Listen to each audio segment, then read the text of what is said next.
Karibu sana katika ripoti ya leo msikilizaji. Leo ikiwa ni siku njema ya tarehe 7 ya mwezi wa 3 2025. Ni siku ya Ijumaa. Karibu sana, nikukaribishe kwa moyo wangu mkunjufu. Tuungane na tuyasikie mengi, ikiwa ni muendelezo wa mkasa ambao tuko nao katika msimu huu wa ndugu yetu, rafiki yetu anaitwa Batuli. Jana tulipiga hatua na leo tunaendelea mbele zaidi. Jana tuliishia hapa.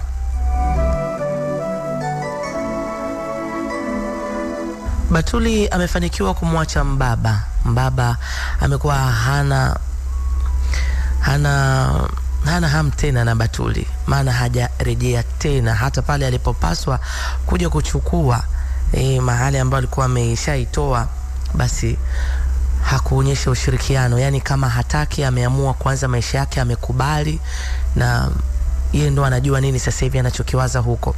Lakini kwa upande wa Batuli penzi lake limezidi kunoga sana kwa huyu kijana, na mpaka sasa hivi Batuli anatueleza amepima, amekutwa ni mjamzito, na mpenzi wake Lazizi wake ameona sasa, jamani, ngoja nimpeleke kabisa mimi mwenyewe mpenzi wangu hospitali. Na hapo Batuli anaenda kufanya check up ya mwili mzima, huku baby anamwambia na furaha sana, na mimi naenda kuitwa baba. Ni mwanaume ambaye anafurahia kusikia habari njema ya kwamba Batuli sasa ni mjamzito. Msikilizaji, utakumbuka Batuli ni mwanamke ambaye amekwisha kutolewa sasa barua nyumbani. Baada ya yule mzee kuchukua, Batuli amepata mtu mwingine sahihi ambaye anaamini huyu ndiye sahihi, huyu ndiye ambaye Mungu alinipa, huyu ndiye tutaenda naye vizuri kuliko kule ambako nilikuwa mwanzo. Karibu sana msikilizaji, tuyasikie mengi haya ndugu yetu Batuli akishia pamoja nasi katika safari yake ya maisha. Nikushukuru sana popote pale ulipo, lakini zaidi niwashukuru sana wahisani wetu ambao wanatupa nafasi katika siku njema ya leo. Jamani, huu mwezi wote ni mwezi wa sisi wanawake. Jeshi kubwa, mwanamke wa shoka, popote pale ulipo. Mambo ya mwezi huu ni makubwa kweli kweli, na si unajua ni mambo yenyewe ni kesho. Kwa hiyo tukati tunasherehekea siku ya wanawake duniani na mengine mengi mazuri kwa mwanamke. Nayo habari njema kutoka Tanzania Commercial Bank ambao wanatujali sisi wanawake, na wametuletea good news kubwa zaidi. Ni Tanzania Commercial Bank ambao kila siku imeendelea kutambua mchango wa sisi wanawake. Kila mwanamke, Tanzania Commercial Bank inatambua mchango wake katika ujenzi wa uchumi, na kwamba mwanamke mmoja akiinuka kiuchumi, basi jamii nzima inakuwa imeinuka. Tanzania Commercial Bank wamelitambua hilo, na ndio maana mpaka sasa hivi tunazungumza wametuletea sisi wanawake akaunti ya Tabasamu. Hii ni akaunti ya Tabasamu ambayo ina lengo kumuinua mwanamke kiuchumi. Ni mwanamke kiuchumi, ni dada kiuchumi, lakini kila mwanamke ainuke kiuchumi. Hii akaunti ya Tabasamu inamwezesha kila mwanamke kujiwekea akiba. Akiweka akiba, ana nafasi pia ya kufikia malengo yake ya kifedha. Nazungumzia hapo, inawezekana malengo ya kifedha ikawa ni malengo binafsi, au inawezekana yakawa ni malengo ya kikundi. Yani hiyo yote inawezekana. Ukijiunga na akaunti ya Tabasamu, wewe mwanamke mwenzangu, popote pale ulipo, unanufaika na mambo mengi. Kubwa zaidi, hii ni akaunti ambayo haina makato ya mwezi. Si unanielewa rafiki yangu kipenzi? Hakuna makato ya mwezi, na ina punguzo kubwa la bima, na ni bima mbalimbali zikiwemo bima za maisha na bima za elimu kwa mwanao. Nachopenda zaidi katika akaunti ya Tabasamu, inakupa mkopo mwanamke mwenzangu. Inawezekana ni wewe binafsi au ni kikundi. Inakupatia mkopo hadi shilingi milioni 150. Sasa hii akaunti ya Tabasamu unaweza ukaifungua mwanamke mwenzangu popote pale ulipo. Ukafika tu kwenye tawi la Tanzania Commercial Bank ambalo liko na wewe, ukafungua akaunti yako kwa shilingi 1500 tu za Kitanzania. Yani shilingi 1500 yako, unafungua akaunti ya Tabasamu, unaanza kuweka fedha zako. Ni kikundi, mnafungua, mnaanza kutunza fedha zenu. Kumbuka hakuna makato ya mwezi. Kumbuka kuna punguzo kubwa sana za bima. Kumbuka unapata mkopo. Sasa ufanye nini sasa mwanamke mwenzangu? Hii ndio maana wanakuambia akaunti ya Tabasamu imekuja kwa lengo kubwa la kumuinua mwanamke kiuchumi. Mambo mengi si wanawake tumefanya, tunaenda kuinuliwa kiuchumi na akaunti hii ya Tabasamu kutoka Tanzania Commercial Bank. Tunaendelea mbele zaidi, msikilizaji, popote pale ulipo rafiki yangu. Tunazidi kusikia mengi ambayo ndugu yetu anaitwa Batuli akiendelea kushare pamoja nasi. Batuli anatueleza haya, anasema mimi haya yamenitokea katika safari yangu ya maisha. Mimi Batuli nimepitia mambo mengi sana, lakini haya yameugusa moyo wangu sana. Napenda sana kuzungumza na wasichana wenzangu, wadada wenzangu, popote pale walipo, wasikie haya nayo yazungumza. Naweza nikawa mmoja ya mtu ambaye nikakutoa hatua moja kukupeleka hatua nyingine kwa mitazamo, kwa namna tofauti. Batuli anasema mimi ni mwanamke anayejisikia fahari sana ndani ya moyo wangu kabisa. Kwa sababu gani? Mwanaume ambaye amekubali kuanza safari na mimi ananipenda sana, sina mashaka naye. Nilienda kuzungumza kwa watu ambao na wapenda, ndugu zangu, niko na hali ya ujauzito. Batuli ungengoja kwanza. Lakini mwingine anasema basi ni ndo hivyo imetokea. Kwa hiyo mpango upoje? Na maana mnatakiwa mfunge ndoa mapema zaidi, yani ndoa ifungwe mapema zaidi. Ndoa ifungwe mapema zaidi kabla mambo hayajawa mambo. Yani kabla sijajifungua niwe nimeingia kwenye ndoa. Na mimi hiyo ndio ilikuwa shauku yangu. Na mpenzi wangu na yeye alikuwa na mitazamo yake tofauti. Mpenzi wangu yeye alinieleza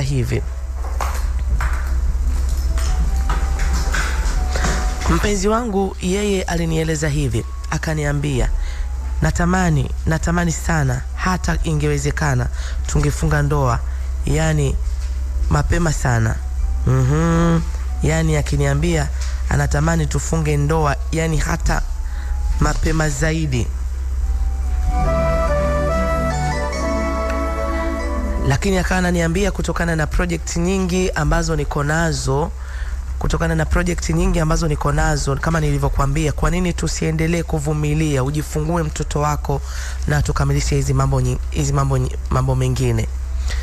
Lakini mimi nilikuwa naona kama sipaswi kujifungua mtoto kabla hatujafunga ndoa. Kwa hiyo nilimwambia mpenzi wangu, mbona furaha yangu mimi ni kuona tunapata mtoto wetu tukiwa kwenye ndoa.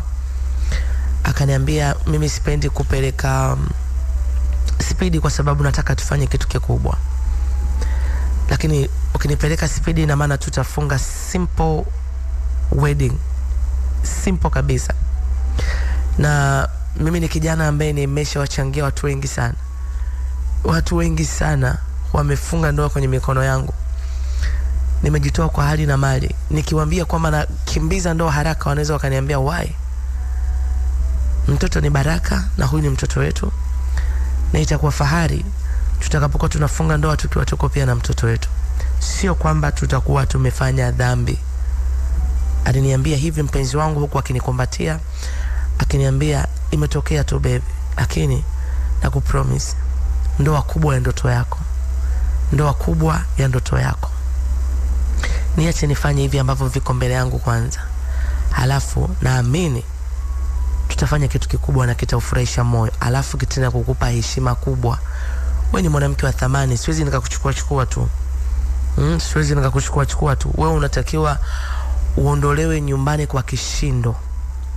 Jamani, huyu ni mwenzangu na ni mwenzangu ambaye tunapendana sana, tunafurahiana sana.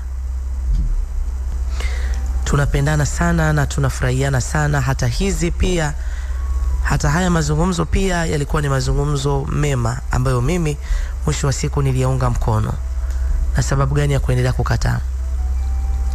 Na mimba pia ikawa inanisumbua sana. Hata mpenzi wangu ananiambia ona baby, kwa mfano hivi ndio tuko tunakimbizana kwenye kupima magauni. Maana nilikuwa muda mwingi niko na kikopo. Yani muda mwingi ni kutapika, muda mwingi ni kulala. Yani ilinisumbua sana.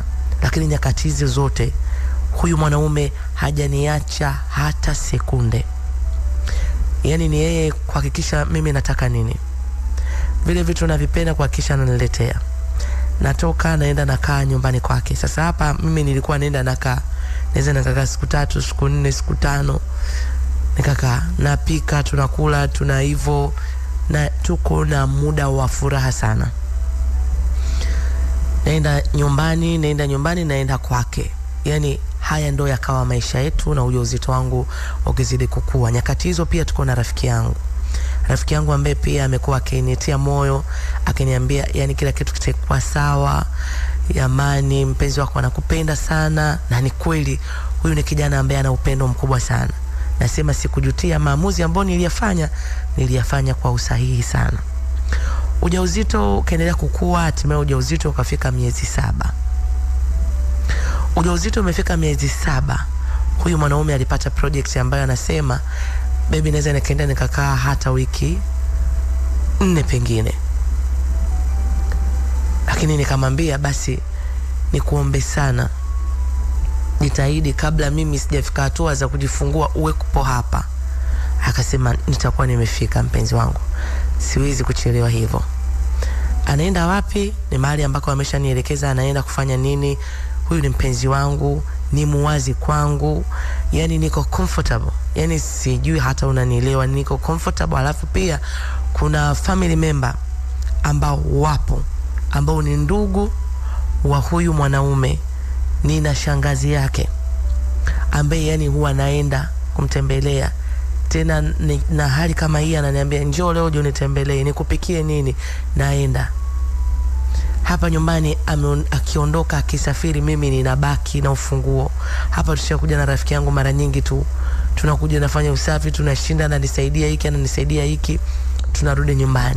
Kwa hiyo hata hapa anaenda ni kitu ambacho kipo yani, na niko tuna amani na furaha na kumwombea heri mpenzi wangu aende arudi. Na nyakati hizo zote amekuwa akiniambia, baby ukijifungua mtoto akitimiza miezi 6-8, yani kabla hajafunga mwaka, tutakuwa tumeshafunga ndoa. Na ni kabla mtoto wangu hajafunga mwaka 1 tunakuwa tumefunga ndoa. Na hizo ni simu ambazo pia anaambia ndugu zake, ni simu ambazo anaambia watu wake wa karibu, marafiki. Mimi mtoto wangu kabla hajafunga mwaka, mimi nakuwa nimefunga ndoa. Yani tunasherekea mwaka 1 wa mtoto wangu kuzaliwa kwake, sisi ni wanandoa.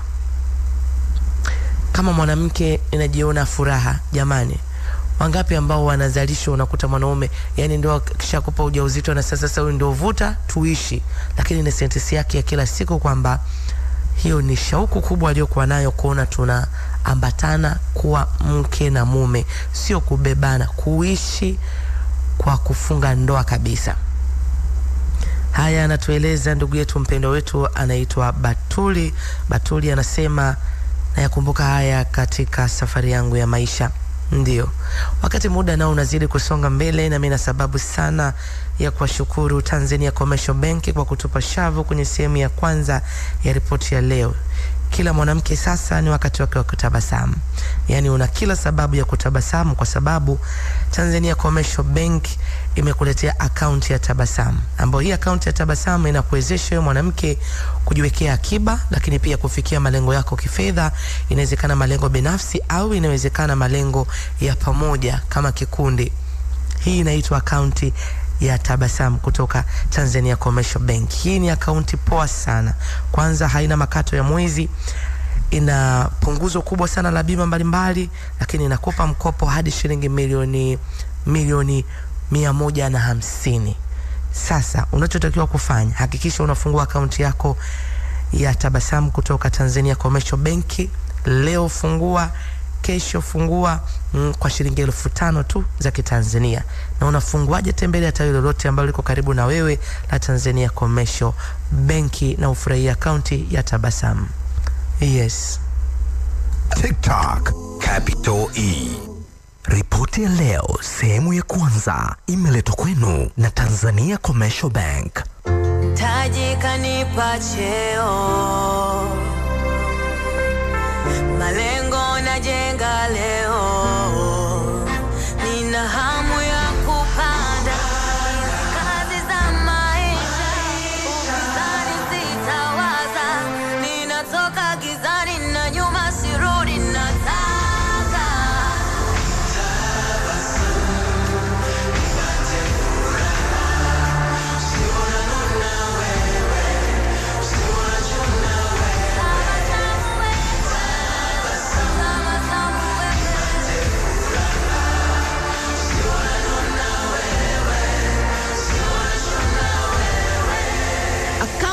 Tabasamu kutoka Tanzania Commercial Bank ni ya kila mwanamke wa nguvu.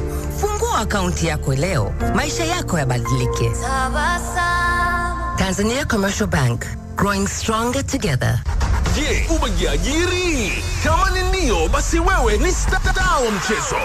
Hivyo basi, Jumatatu ya tarehe 10 mwezi wa 3, 2025, tukutane mastaa wa mchezo maeneo ya Bunjubi Center kuanzia saa 2 kamili asubuhi mpaka saa 9 alasiri, kukupa burudani na elimu kwa waliojiajiri. Star wako wa mchezo ukiwa na raha za uswahilini chini ya Dr. Kumbuka, Mayasa, MC Mama Tarik, Stahimili pamoja na Abby the One watahakikisha wanakupa burudani huku wakilinda mafao yako kwa miaka yote. Ukiwa kama mwanajamii uliyejiajiri, njoo Jumatatu hii maeneo ya Bunjubi Center, tushiriki pamoja na mastaa wa mchezo kupata elimu na burudani. Kwa kujiunga na kuchangia, piga nyota 152 nyota 00 alama ya reli, chagua namba 3 kisha fuata maelezo zaidi. NSSF, staa wa mchezo, hifadhi ya jamii kwa wote. Najua huu ni mwezi wa mfungo na unapokwisha tunasherehekea sikukuu ya Idi. Usiwe na stress, relax. Ikifika tarehe 28 mwezi wa 3 hadi tarehe 30 mwezi wa 3, njoo mnadani tufanye manunuzi ya mahitaji yote ya sikukuu kwa bei ya kitonga. Kuanzia huduma za kibenki, afya, vifaa vya umeme, smart touch kutoka Vodacom, nguo na vipodozi, tambi tamu kutoka Indomie.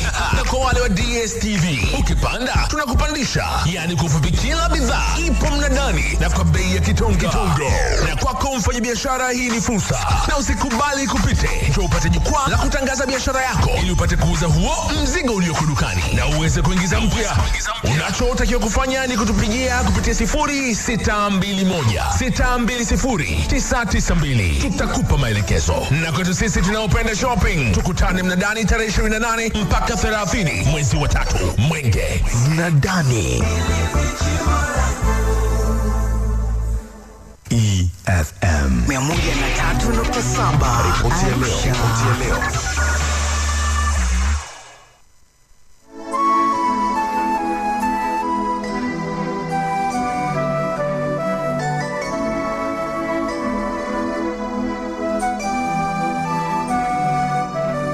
Yes, huyu ni ndugu yetu rafiki anaitwa Batuli, anashare nasi haya katika safari ya maisha. Batuli anasema, basi mpenzi wangu ameenda safari.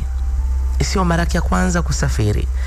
Napenda kurudia hiyo kwa sababu huyu ni mtu ambaye ana shughuli zake kama nilivyokueleza awali. Kusafiri ni pati ya shughuli zake pia. Lakini safari aliniambia nenda kukaa kwa huo muda, na mimi nilikuwepo, nipo katika nyakati ambazo nahitaji sana uwepo wake. Na zaidi amenizoesha hivyo pia. Yani ni yule mwanaume ambaye anakea tena.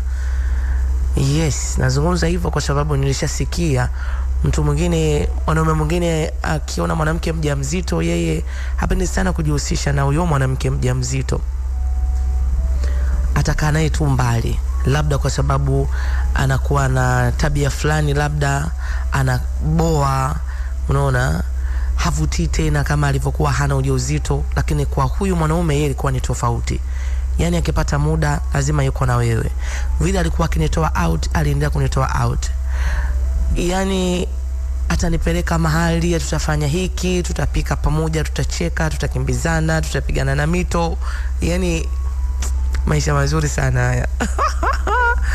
Kila kitu ni kizuri sana. Konta misi sana. Batuli anasema, basi nimetulia na tumbo langu hapa mwezi, siku sasa zile ambazo alizungumza, wiki ya kwanza ikapita. Tunaongea tu baby, baby, wiki ya pili ikapita.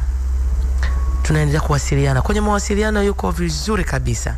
Atanipigia simu asubuhi, baby wangu, wewe niambie leo unaendeleaje, nitakuwa tight kidogo. Ukinimisi nitumie message, msalimie mtoto wangu, nawapenda sana. Hivyo.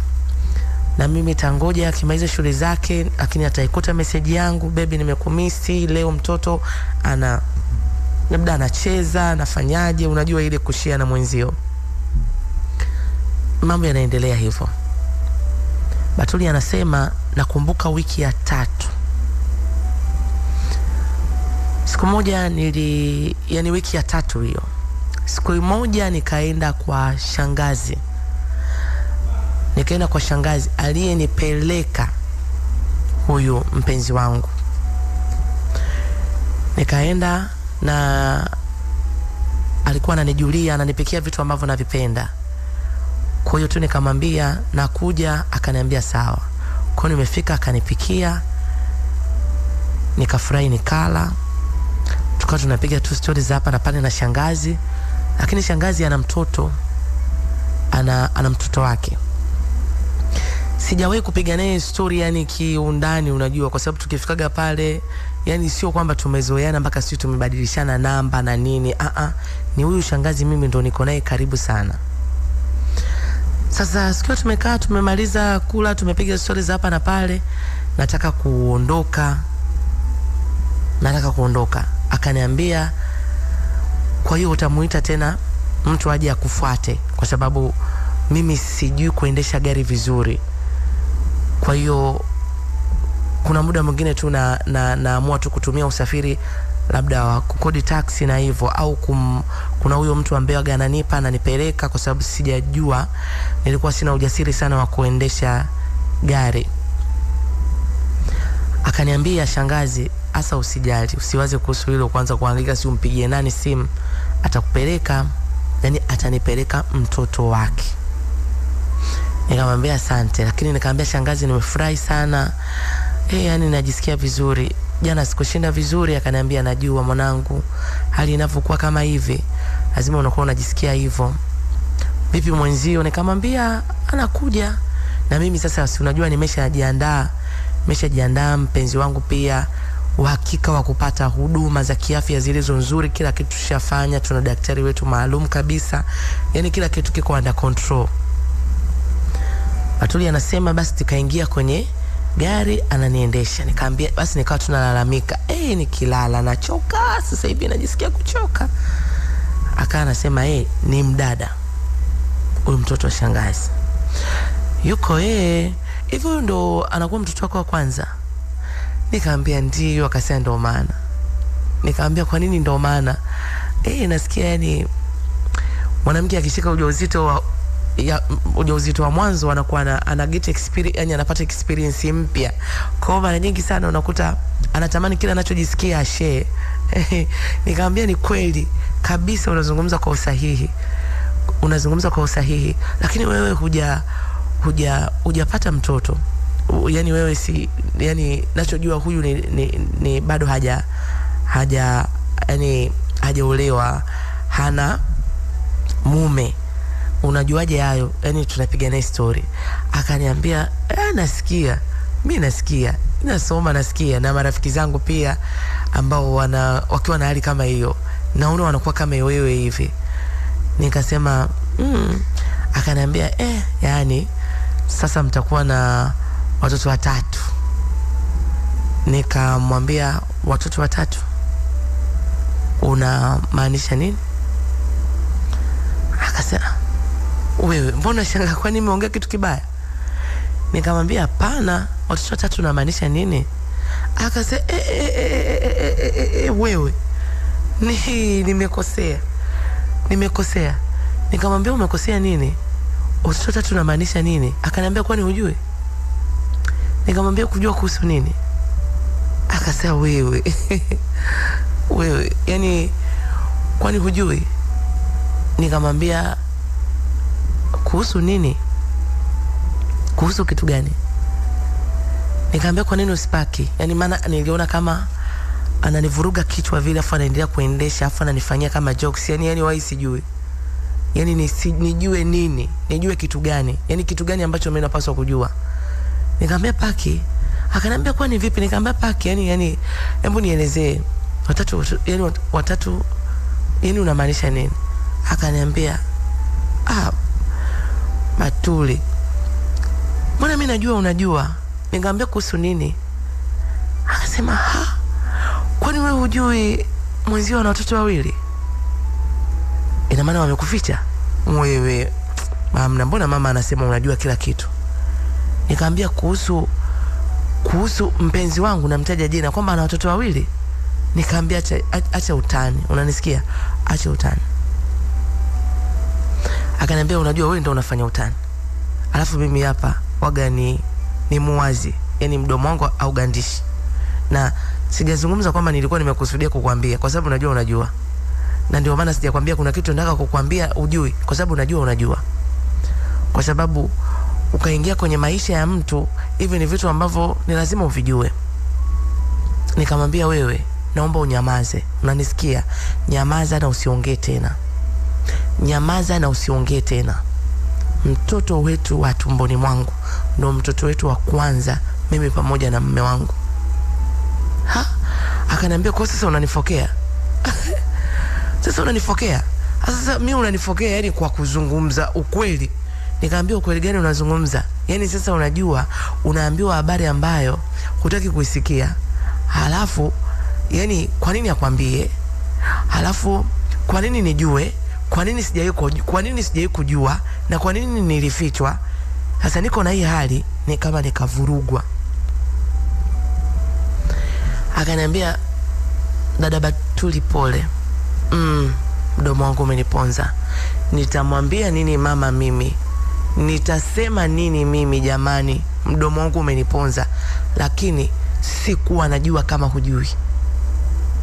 Najua wewe ni mwanamke ambaye umempenda, akimtaja yule kaka, umempenda, umekubali kumzalia. Lakini huyu ni mtu ana familia. Hivyo ulishawahi kuambiwa habari ya mtu wako wa karibu, unashinda naye, unalala naye, mnakula naye, mnapiga naye story, una uhuru naye, unaona simu anazoongea. Yani ana familia ipi? Napata hizi habari mimi nikiwa niko kwenye situation mbaya. Nilisema kwa nini huyu dada ananiambia haya maneno? Na nikwambie hakuna mtu amewahi kuniambia haya maneno. Hakuna mtu amewahi kunitamkia, na hata mazingira ya mwanaume mwenyewe hayanipi mashaka. Hayanipi maswali. Ulishawahi kudate na mtu ambaye yani unamwamini asilimia zote? Hakuna mashaka kwa sababu hakupi nafasi ya kumuona mashaka. Unamwambia baby kuhusu ofisini kwake unaenda. Baby mimi leo nimekumisi, unamuona. Baby nakuja nyumbani leo tuwe pamoja. Unakaa ni siku ngapi? Jichagulie mwenyewe. Sio ile kwamba funguo bwana mimi nimefunga hapo, au leo mimi sitakuwepo. Hata kama hayupo ananiambia baby nenda nyumbani. Unajisikia kwenda nyumbani, nenda, na ufunguo ninao. Nyie jamani, huyu mtu anazungumza hizi habari anazitoa wapi? Namuuliza hizi habari unazitoa wapi? Niondolee ujinga. Unajua sitaki ujinga, alafu sitaki matani mimi. Unaniona hali yangu niliyokuwa nayo. Akaniambia basi fanya hujasikia, tufanye ujui. Mimi ndo nimeropoka. Mimi hapa nimeropoka. Tufanye ujui. Haujui huyu ni mwanaume ambaye ndo wewe mwanamke wake wa kwanza, ndo wewe mke wake wa kwanza. Basi Batuli anasema, nikaanza kulia. Nikamwambia usiniambie hivyo mwenzio. Nililia hata kama sijathibitisha hizo habari, na hadi niliokuwa nayo yani ndo machozi ni puka.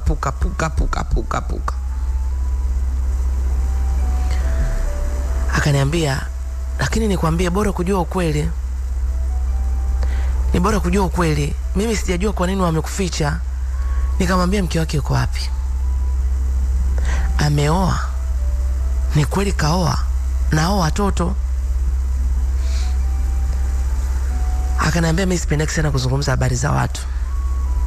Mimi nimekueleza kwamba mtakuwa na watoto hivyo kiroho safi kwa sababu unajua una watoto wako wawili. Ambao mimi najua kwa mtu kama ndugu yangu, yani akisema alivyo smart, hawezi kudate na mwanamke bila kumueleza kwamba ana watoto. Hata kama ni mwanamke wa pembeni, inaweza ikawa shida kuwa na mwanamke wa pembeni, lakini kumueleza ukweli kwamba mimi na mtu nina watoto. Nikamwambia unaniambia uongo. Akaniambia sikwambii uongo, ninakwambia ukweli. Ninakwambia ukweli wa Mungu kabisa.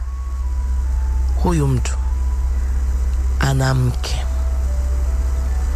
na watoto 2. Sema wapo kwenye migogoro. Sasa kama hata hizo habari huna, umeshindwaje kujua? Yani nashangaa, hata mama ina maana pengine amedanganywa, wewe unajua. Na sijawahi kumsikia yule mama akiniambia chochote kuhusu sijui kwa hiyo utakana wale watoto. Mimi ndo naambiwa hapa. Batuli anasema, nikikwambia nilivyokuwa najisikia na hali nilokuwa nayo, hauwezi ukanielewa. Ananielewa mwanamke huyo mmoja ambaye yupo na ujauzito majira kama haya ya kwangu. Yule mwanaume yule ambaye ndo umemweka, yani hii ndo kete yangu ya mwisho. Yani huyu ndo mwanaume wangu, huyu ndo safari tunaanza pamoja naye. Unajua ninamjua huyu mtu. Ninamjua huyu mtu. Kumbe unagundua umjui. Yani kumbe ana familia, ana mke, ana watoto 2. Hajawahi kutaja wala kumention na hujawahi kuona picha yoyote. Jamani, hata picha tu hajawahi kubandika hata ukutani, hata kwenye simu yake. Kwa nini anifiche kitu kikubwa kama hiki? Kwa nini? Batuli anasema, huyu dada aliniambia, na nikwambie kama hajawahi kukwambia usimuulize. Usimuulize. Nikamwambia siwezi. Puto kumuuliza siwezi. Akasema, sasa hivi cha thamani kwako ni cha kutazama, tazama tumbo lako. Tazama mtoto wako maidia. Mimi huyu ni ndugu yangu, lakini kama hajakwambia hiki kitu amekukosea sana. Kama mamangu hajakwambia hiki kitu, wamekosea sana. Ina maana wewe hujawahi kuziona hata dalili kwamba huyu kaka, embu historia yake ya mahusiano yake yapoje? Nikamwambia, alinieleza, lakini sio mtu alizaa naye au walifikia hatua kubwa. Ni watu ambao walishindwana mapema na kila mmoja akaendelea na maisha yake. Ndivyo alivyoniambia. Akasema hivi ndivyo wanaume wanasema na ndivyo ulivyoamini na wewe, lakini ili mdadi anakupenda na yeye ndo baba wa mtoto wako. Kwani wanawake wangapi wanakuwa bimdogo? Sema sijajua bimdogo wewe utakuwa bimdogo vipi, kwa sababu kuna mwenzio alishatangulia kuolewa na nyinyi si ni ndoa ya mke mmoja. Wewe yani huyu kama alitumwa vile aje anivuruge akili, anivuruge, anikoroge. Nikamwambia nipeleke nyumbani. Nilimpigia simu rafiki yangu. Nililia na tumbo langu mpaka kamasi. Tumbo liko hapa, nimechaka. Ujauzito ulinichakaza, uliniharibu. Pua iko hapo, kifua kiko hapa, mwili umekuwa mkubwa. Nikikaa ndo nimekaa. Nililia. Akanibembeleza, akaniambia sitaki kuamini, huyu mtu ni mbaya sana. Kwa nini akwambie wewe hizi sentensi katika majira kama haya? Amekosea sana. Mdomo wake sio mdomo mzuri. Sijampenda kabisa. Haya anatueleza ndugu yetu anaitwa Batuli. Leo siku njema msikilizaji, na tuko hapa tunasogea mbele zaidi. Nini ambacho ndugu yetu Batuli anataka kutueleza? Sawa, ameelezwa katika majira ambayo sio sahihi, lakini ndio ukweli ameujua akiwa yuko dakika za mwishoni kujifungua. Ukweli halisi ni huu. Anafanyaje sasa? TikTok Capital E. Najua huu ni mwezi wa mfungo na unapokwisha tunasherehekea sikukuu ya Idi. Usiwe na stress, relax. Ikifika tarehe 28 mwezi wa 3 hadi tarehe 30 mwezi wa 3, njoo mnadani tufanye manunuzi ya mahitaji yote ya sikukuu kwa bei ya kitonga. Kuanzia huduma za kibenki, afya, vifaa vya umeme, smart touch kutoka Vodacom, nguo na vipodozi, tambi tamu kutoka Indomie. Na kwa wale wa DSTV, ukipanda tunakupandisha. Yani kufupi kila bidhaa ipo mnadani na kwa bei ya kitonga. Kitonga. Na kwako mfanya biashara, hii ni fursa, na usikubali kupite. Njoo upate jukwaa la kutangaza biashara yako ili upate kuuza huo mzigo ulioko dukani na uweze kuingiza mpya. Unachotakiwa kufanya ni kutupigia kupitia 0621620992. Tutakupa maelekezo. Na kwetu sisi tunaopenda shopping, tukutane mnadani tarehe 28 mpaka 30 mwezi wa 3. Mwenge Mnadani. Je, umejiajiri? Kama ni ndio, basi wewe ni star wa mchezo. Hivyo basi, Jumatatu ya tarehe 10 mwezi wa 3 2025, tukutane mastaa wa mchezo maeneo ya Bunjubi Center kuanzia saa 2 kamili asubuhi mpaka saa 9 alasiri, kukupa burudani na elimu kwa waliojiajiri. Star wako wa mchezo ukiwa na raha za uswahilini chini ya Dr. Kumbuka, Mayasa, MC Mama Tarik, Stahimili pamoja na Ebi the One watahakikisha wanakupa burudani huku wakilinda mafao yako kwa miaka yote. Ukiwa kama mwanajamii uliyejiajiri, njoo Jumatatu hii maeneo ya Bunjubi Center, tushiriki pamoja na mastaa wa mchezo kupata elimu na burudani. Kwa kujiunga na kuchangia, piga nyota 152 nyota 00 alama ya reli, chagua namba 3 kisha fuata maelezo zaidi. NSSF, staa wa mchezo, hifadhi ya jamii kwa wote. EFM 103.3 Mbeya. Ripoti ya leo.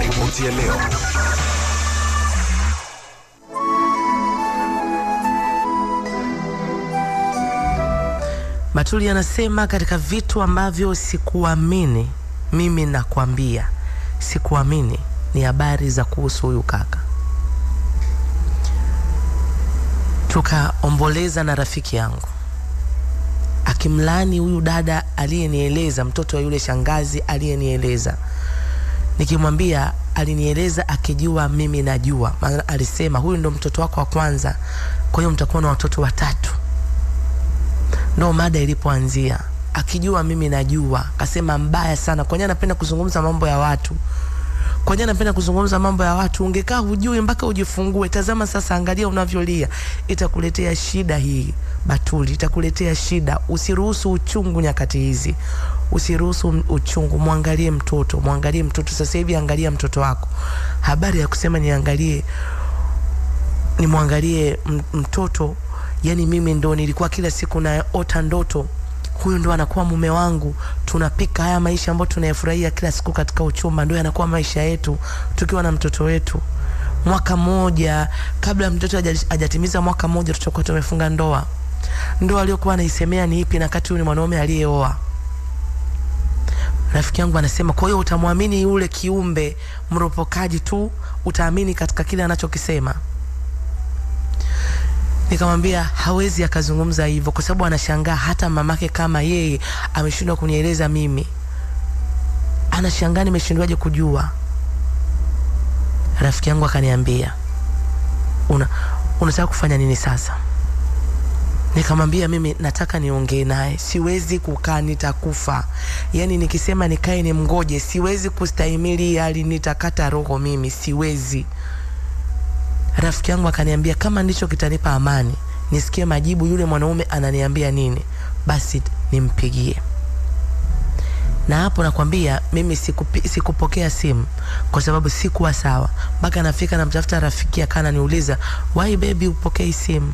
Why baby upokei simu? Nimeambiwa kule ulienda, ulitoka saa ngapi? Why upokei simu zangu? Kwa nini lakini? Kwa hiyo mimi ndo nikampigia. Vipi baby, ulipitia wapi? Hebu niambie, kwani ratiba zako ziliingiliana na nini? Maana niliambiwa ulichukuliwa ukapelekwa. Nini kimetokea?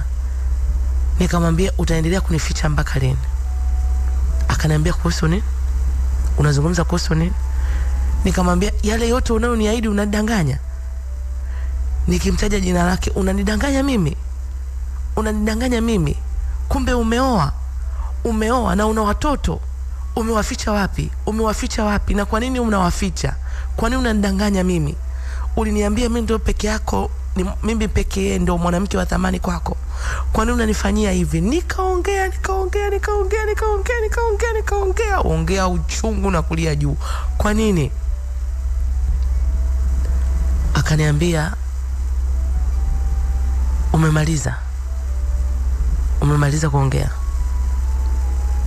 akaniambia, nachojua mimi ni kitu kimoja, ninakupenda sana. Nachojua ni kitu kimoja, ninakupenda sana, na wewe ni mwanamke wangu, na wewe ni mama wa watoto wangu. Batuli, nakuomba please tulia, naomba uwe salama, ujifungue salama, sitaki matatizo.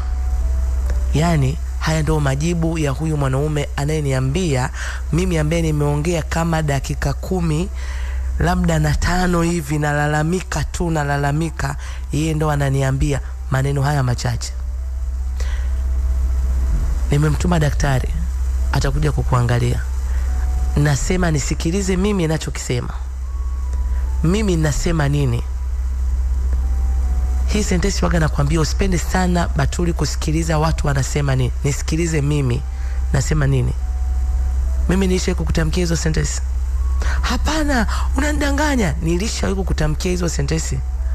Muongo, wewe ni muongo. Sijawahi kukutamkia hizo sentensi. Aliyekutamkia hizo sentensi kamuhoji vizuri, akakuonyesha na hao watoto. Namwambia, utanidanganya mpaka lini? Unadhani sitawajua? Nitawajua, nakwambia, na nitawatafuta. Akasema, naomba nisikilize ninachokisema. Nikakata simu. Akapiga simu, rafiki yangu akapokea. Akamwambia, Shem, mwenzako amechanganyikiwa, hizi habari zimemshtua. Ukisema amezitoa wapi akueleze, utamvuruga.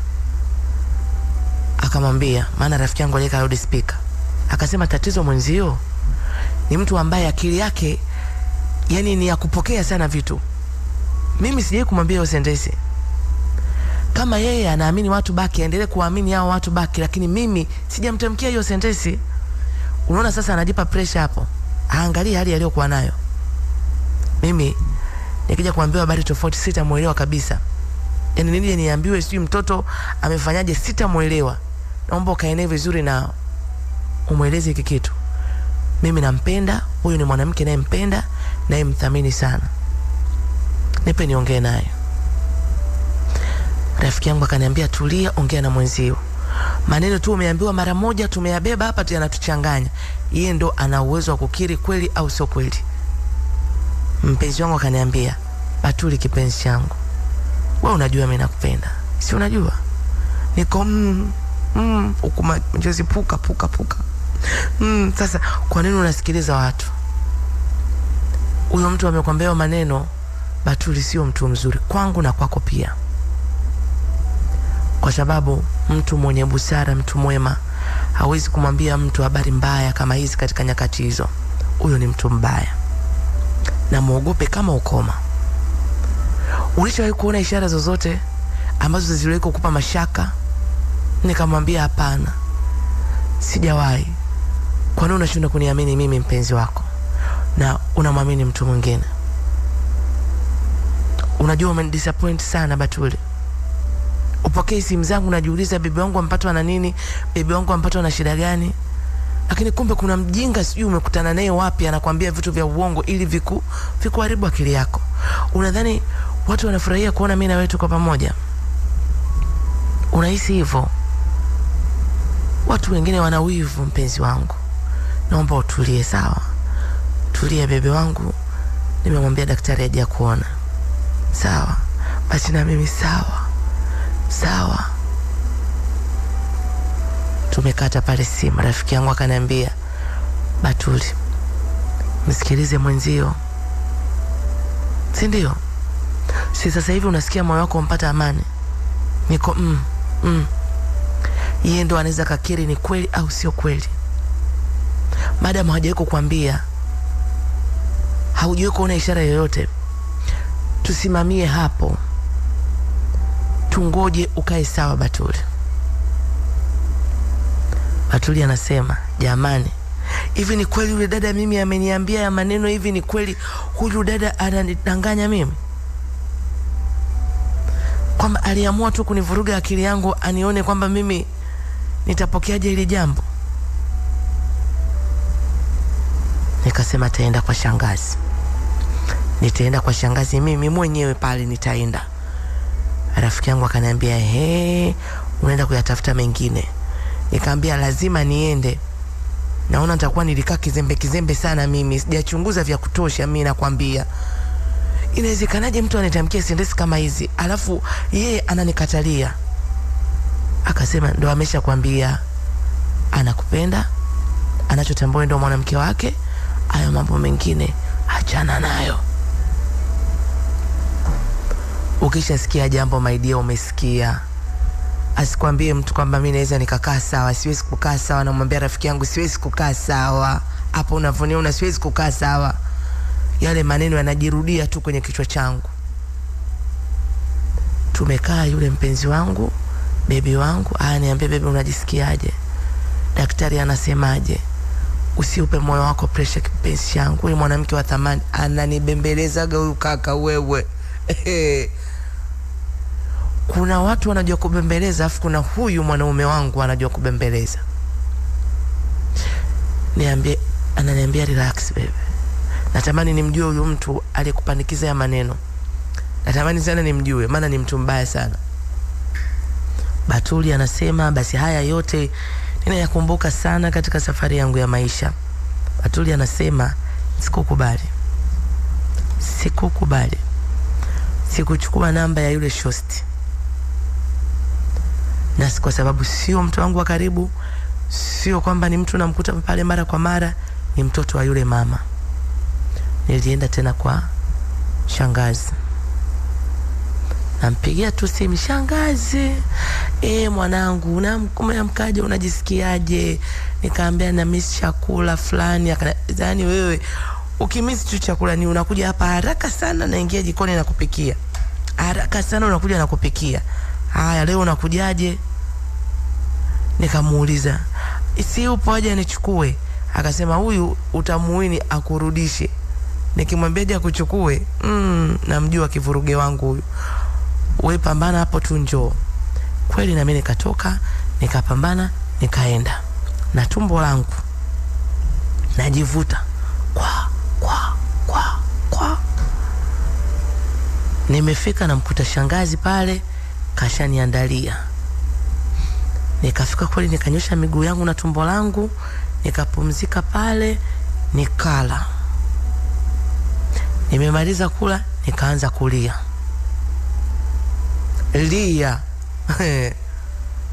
Nilia kweli. Shangazi anasema, nini mwanangu, unajisikiaje kwani? Tumpigie mwenzio, tuite daktari haraka wakuchukue. Nikamwambia shangazi. Akaniambia kuna nini? Nikamwambia shangazi, unanificha hata wewe? Akaniambia kuhusu nini mwanangu? Na kuficha kuhusu nini? Nikamwambia shangazi, nakuja kila siku hapa tunakaa tunakula pamoja. Nakuja kila siku tunakaa tunaongea pamoja. Shangazi, ulikuwa katika hatua zote shangazi. Huyu mwanaume anakuja nyumbani. Shangazi, kumbe huyu mwanaume ana mke. Yule shangazi akabaki ananitazama usoni. Yaani ananitazama usoni. Kwa ina maana yule binti yake hajaja kumwambia mamake, mama mimi nishaharibu kule. Mama mimi nishaharibu nimemwambia, ina maana hajamwambia. Yaani hii mimi namwambia kama na yeye anapokea kwa mshangao. Maana kilio nilichokianzisha sio cha kitoto. Na sio kilio cha kinafiki, kinatoka ndani. Yaani hapo nishashiba hapo. Akabaki tu amenikodolea macho. Akaniambia, mwanangu, unajua hali uliokuwa nayo hutakiwi kuwa hivyo. Haitakiwi uwe hivyo, unajua itakuletea shida. Nikamwambia hapana shangazi, sio wewe. Huwezi wewe ukanyamaza shangazi. Huwezi ukaacha kutokuniambia mimi. Shangazi akaniambia, mwanangu, unataka kujua kuhusu nini ambacho kinaweza kikakupa amani moyoni? Nikamwambia niambie shangazi ukweli. Niambie ukweli kabisa wa Mungu, niambie. Akaniambia, mwanangu, ukweli upi unataka kutoka kwangu mimi? Ukweli upi? Ukweli ni ule ambaye anakuambia mwenzio. Uwe ndio ukweli. Yeye anakuambia nini? Amewahi kukwambia habari kwamba ana mtoto? Amewahi kukwambia habari kwamba ana mke? Amewahi kukiri kwako hiyo sentensi? Namwambia hajawahi, lakini ananidanganya, nimejua ukweli. Akaniambia, Kauli anayokuambia mwenzio ndio kauli ya kweli. Kauli za watu wengine hizo hazina uthibitisho mwanangu. Nikaambia shangazi, unajua? Shangazi, unajua? Akaniambia mimi ninachojua ni hiki alichokuambia mume wako. Ni nani amekwambia hizo habari? Kwamba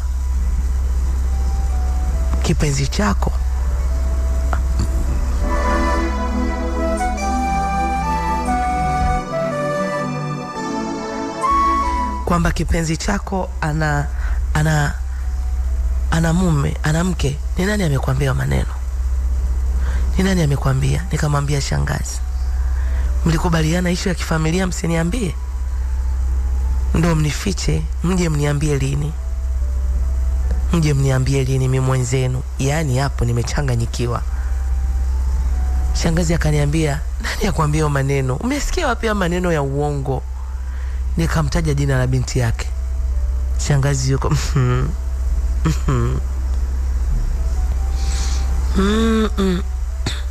Kwa hiyo jana alivyokusindikiza ndo alikwambia maneno? Ndo akakwambiaje? Akasema wewe wakukaa kumsikiliza huyu? Yaani kwa sababu anajua kuendesha gari akakufikisha mahali wewe kaona kichwani mwake mzima. Kwa ndo amekwambiaje? Sijui, nikajua nani kakukalisha sika kueleza. Wewe unamsikiliza huyu? Huyu ni mwanangu mimi namjua. Si ana wewe huyu. Shangazi anasema mtoto wake ana wewe. Akasema angekuwa na akili timamu huyu angekuwa anakuambia kitu cha kweli. Kabisa ana akili timamu. Asingeweza kukuambia wewe ukiwa na hali kama hii. Habari hizi za kukutisha wewe. Sasa mtoto wake alikuwepo. Nikamwambia mama muite. Kwa nini aniambie hizi nikamwambia shangazi muite, kwa nini aniambie hizi sentensi mimi? Mimi sijalala, mimi nimeteseka. Akasema mwanangu achana naye. Namjua hapa tutakuja tutakorofishana hapa, achana naye. Hapo nikwambie nilikuwa na kirangi changu nakwambia mwenyewe napendeza. Yaani hakuna kitu kinapakika. Hata futa la nazi alikai. Unaijua hiyo? Unaamka hata kuswaki unaona uvivu lakini inabidi tu uswaki. Maana mdomo unakuwa mzito. Tumbo limekuwa kubwa unaweza kadhani mtu una mapacha. Yaani hapa nimejichokea hapo kwa mfano nimelia. Haya anatueleza ndugu yetu anaitwa Batuli katika siku njema ya leo. Msikilizaji, haya ni maisha halisi ndugu yetu Batuli amepitia na ameyaleta kwetu nasi tumeyawasilisha kwako kwa njia ya simulizi. Nikushukuru sana kwa muda wako. Mimi na wewe tutaonana tena Jumatatu katika ripoti ya leo ya EFM. Asante.